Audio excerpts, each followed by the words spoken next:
Go carry on till the night is gone and it's time to go.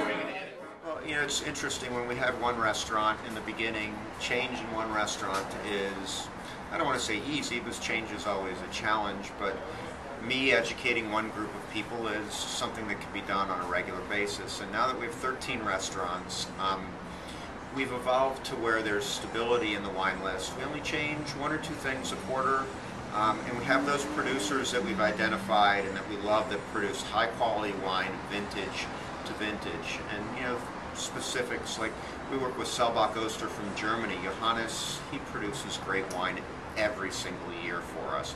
So I don't have to retrain that this German maker did well in 2007 and this one did well in 2008. We've identified people in each region who consistently produce high quality wine, and they're the type of people that we like to deal with. So the wine list has become more stable, but it still retains that creativity of a list that has the ability to change. We haven't given up on things like integrity of vintage. It's still very, very important to us that vintage is listed on the list, and we continue to expand to new regions. When we first opened up, Argentina wasn't really on the radar. Now we have 3 wines from Argentina, 3 different varietals, from Torrontés to Bonarda to the more well-known one of Malbec. And we continue to work with, as I said, those producers. Just recently we started to search out biodynamic and organic wines. The thing I think we want to do, we were very successful in rolling out our Sunshine Organic Martini using Prairie Organic Vodka and fresh oranges that we macerate in the vodka, making our own orange vodka. It's been a big hit with our guests. And so we're looking at ways to refresh our martini/updrink program.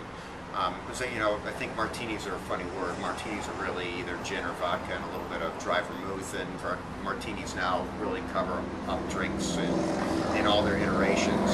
So we're looking at ways to bring fresh juices and some creative cocktails into what we do. And then we're continuing to look for what are the next big things as far as wine goes. And I think over the summer, or I'm sorry, over the winter, as we move into a little bit heavier wines, we might go to Portugal for a red wine by the glass that maybe a lot of our guests haven't heard of, from the Douro River region, which is where they make port, but this is dry wine, not a dessert style. And then also I think I may go back to the heart of Sonoma County and Dry Creek and either use a Dry Creek Zin or maybe a cab from a small maker there called Moritzen, whose wines I've really appreciated for a long time.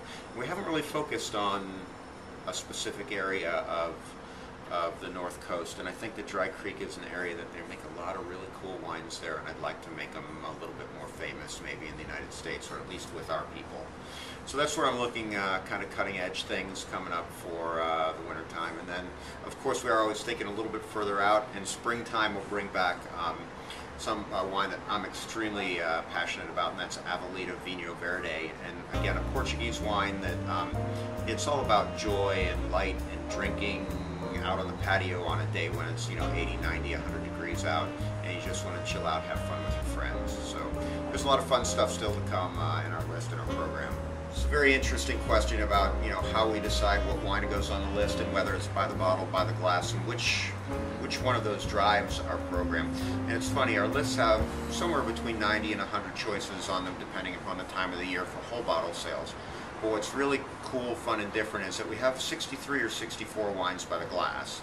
And really, by the glass sales are what drives our wine sales. And that gives us the ability to introduce new things. It'd be, I think it's a little bit more difficult to tell a guest, I want you to try Argentine Torrontés. That's their crisp, dry, white varietal with this very beautiful aroma.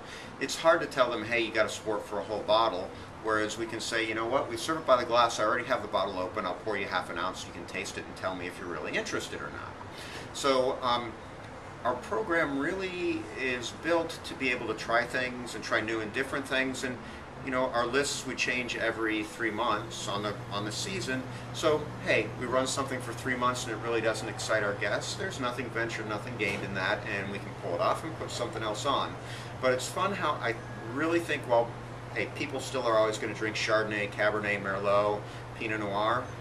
I think people want some discovery and want to know what the new cool thing is, and having those things available and moving on and off as they become more or less popular is one of the strengths of the list.